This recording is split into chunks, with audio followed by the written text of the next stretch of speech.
Եվ Հայաստանի ժողովուրդը իր ինքնիշխան կամքով կարող որոշի, թե ինքը որ ուղղությամբ ինչ զարգացման ինչ տեսլական է որդեգրում։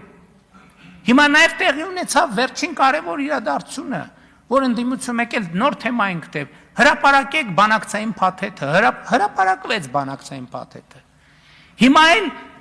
էլի նույն նարատիվները, որոնք վաղուց հնացած են։ Ես ձեզ մի բանաձև եմ ասում, ինչ կասեն ընդդիմության բարձրացրած բոլոր հարցերի պատասխանը։ Երբ որ իրանք խոսում են բանակցային գործընթացի մասին, սենց պտիլներ, հարգելիներս հարց տանք, իրանք քանի տարի, 30 եւ ավելի տարի իշխանություն են եղել։ Մի կտորով էլ, ասենք ինչ որ 10 կամ չգիտեմ։ 100 անգամ ասել են, բա որ տենց շանսեր կար, բա ինչի՞ չգլուծել։ Եկեք անդրադառնանք այս հարցին, այսինքն եղել է լուծման, ինչպես իրենք են ասում, հայամետ լուծման շանս եղել դուք չեք արել, բան չեք մեզ դավաճան ասում, ունեմ դուք եք ձենանից մեզ դավաճան չկա։ Տարբերակ A եւ B տարբերակ, այդ ամենը ընդամենը աչքակապոցի է։ Ընդամենը աչքակապոցի է։ 2019 թվականի ԵԱԿ Մինսկի խմբի առաջարկը, հարգելի գործընկերներ, ես ուղիղ, անուղակի, մի քանի անգամ, հիմա էլ բանա, հրապարակված է։ 100 անգամ ասել եմ, ես երբեք Հայաստանի Հանրապետության նախագահ չեմ եղել։ Այդ փաստաթուղթը սկսվում է, որ ներկայացվել է։ Մենք Հայաստանի եւ Ադրբեջանի նախագահներս, այսինքն դա ինչ է, այդ փաստաթուղթը ընդհանրապես ոնց է արել։ Ես երեք մի քննարկման ժամանակ ես արձանագրեցի, որ ես նրբությանը չեմ անդրադարձել, որովհետև ես այնքան շատ բանի եմ անդրադարձել, ինձ թվում է թե ամեն ինչի անդրադարձել եմ։ Այդ 19 թվի փաստաթուղթը ոնց է հայտնվել։ Այդ 19 թվի փաստաթուղթը հայտնվել է հետևյալ տրամաբանությամբ, երբ որ ես 2018 թվականին վարչապետ եմ դարձել, ես խնդիր եմ դրել, ասել եմ համանախագահների առաջ բոլոր, ասել եմ ստեղ թղթեր կան լիքը, ես մի չեմ հասկանում, այս թղթերից որն է այս պահի մեկնարկային կետը բանակցային գործընթացի նախորդող շրջանի բանը ամփոփումը սեղմագիրը, որն է նախորդող շրջանի բանակցային գործընթացի սեղմագիրը։ Այդ 2019 թվականի հունիսի թուղթը է, երբ որ ես ասել եմ ինձ, ասեք որն է սեղմագիրը նախորդող շրջանի, համանախագահները դա տվել են որպես նախորդող շրջանի բանակցային սեղմագիր։ Եվ այդ համատեքստում է, որ ես հարց եմ տվել, ասել եմ լավ, ես կարդում եմ։ Հիմա ինձ հետաքրքիր է ձեր մեկնաբանությունը։ Հիմա այս փաթեթներով կարա Ղարաբաղը չլինի Ադրբեջանի կազմում։ Որևէ այս մեխանիզմով։ Եվ հնչել է շատ հստակ պատասխան։ Այո, եթե Ադրբեջանը համաձայնվի։ Սա ինչ, հա, նաև գրած է, իհարկե, գրած է, բայց նոր մարդ ես մտածում ես գրածը կարող է ճիշտ չես մեկնաբանում։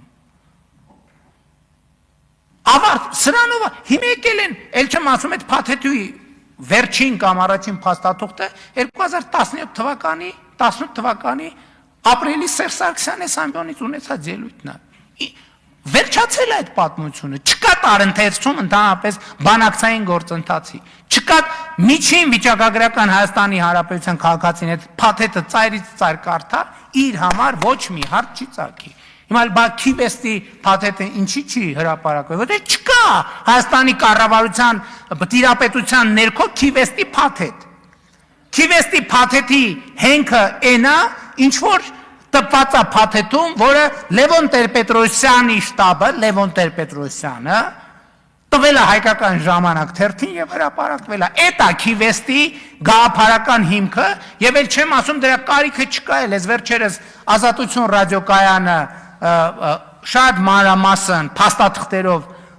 ռեպորտաժ արեց եւ դրանով ամեն ինչ ասված է։ Այսինքն չկա թեմա այդտեղ ընդհանրապես։ Հիմա այդ որ ասում են բանը, հիմա բանավեճի չեմ էլ հրավիրում, որովհետեւ հրավիրեմ էլ ինչ։ Էլ ինչ խոսամ, էլ բանավիճելու բան չկա, թող կարդան, պատմեն, կարդան, պատմեն, կարդան, պատմեն։ Ինչ պետք է պատմեն։ 1956 թվականին տեղի է ունեցել Աշտիշատի ժողովը, որը մեր եկեղեցու համար սահմանել է կուսակրոնության դաս, որը պետք է պահի եկեղեցու ավանդը եւ պետք է ղեկավարի եկեղեցին։ Ընդ որում հիմա կուսակրոն քահանաները իրենք ունեն վերադաս աստիճան ամուսնացյալ քահանաների նկատմամբ։ Հիմա ամուսնացյալ քահանաները ամուսնացած մարդիկ են եւ այսինքն ոչ մի վերապահում նրանց չկա, որովհետեւ իրենք իրենց ուխտը չեն խախտել։ Բայց այստեղ հարցը հետևյալն է, եթե նրանք մի մասը դե ֆակտո ամուսնացած է եւ այլն, եւ կուսակրոնության բերումով ղեկավարում է ամուսնացյալ քահանաներին, բայց ինչի է ղեկավարում։ Ընդհակառակը ամուսնացյալ քահանաները այս համատեքստում եւ հոգեվոր եւ բարոյական առումով շատ ավելի բարձր են, որովհետեւ նրանք իրենց հոգեվոր ուխտը չեն խախտել, քան նրանք, ովքեր իրենց հոգևոր ուխտը խախտել են։ Ընդ որում ես էլի եմ ասում, ես հիմա ինչ գրում եմ եւ ասում եմ, ես այն երկրորդ գիրքը չբերեցի, ես ամեն ինչը, ինչ նախադասություն ասում եմ, հիմնավորում եմ հայ առաքելական եկեղեցու կանոններով։ Հիմա իմ ձեռքի տակ է, օրինակ 2020 թվականի հրատարակության Մայր Աթոռ Սուրբ Էջմիածնի հրատարակության համաբարբար կանոնագիրք հայոց կոչվող կանոնների ժողովածու, որտեղ հստակ սահմանվում է, թե կուսության ուխտի զանցառման պարագայում ինչա տեղի ունենում։ Չէ, բանում կոչվում է կուսության ուխտ, այդ ամեն ինչ իրար հետ կոչվում է կուսակրոնություն։ Կուսության ուխտ։ Տենց է կոչվում։ Եվ հստակ սահմանված է, թե ինչա տեղի ունենում։ Ես ձեզ ընդ որում այն մյուս հայոց կանոնագրքում տասնյակ հոդվածներ կան, ես մի օրինակ վերեմ։ Ուրեմն կանոնագրքի կանոն անկյուրիա կոչվող ի կանոնը ասում է հետևյալը. նրանց մասին, որոնք չափահաս են դառնում եւ խոստանում են կուսությունը պահել եւ դրժում են խոստումը հոգեվորականների մասինը,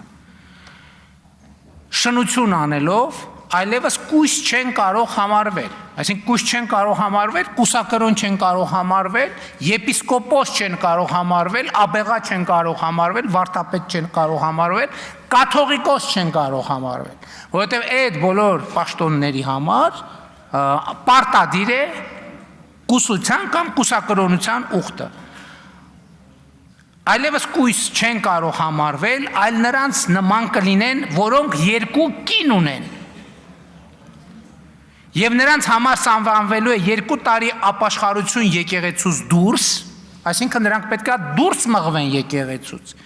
Եվ մտնելով եկեղեցի 1 տարի ապաշխարողների հետ լինեն, տեսնել ապաշխարության ջերմությունը եւ հաղորդ լինել օրենքներին, բայց քահանայության օծմանը չպետք է մերձենան, այսինքն քահանայական գործունեությունը արգելված է նրանց իրականացնել, ինչպես այն կույսերը, որ մերձենում էին ոմանց որպես քույրեր,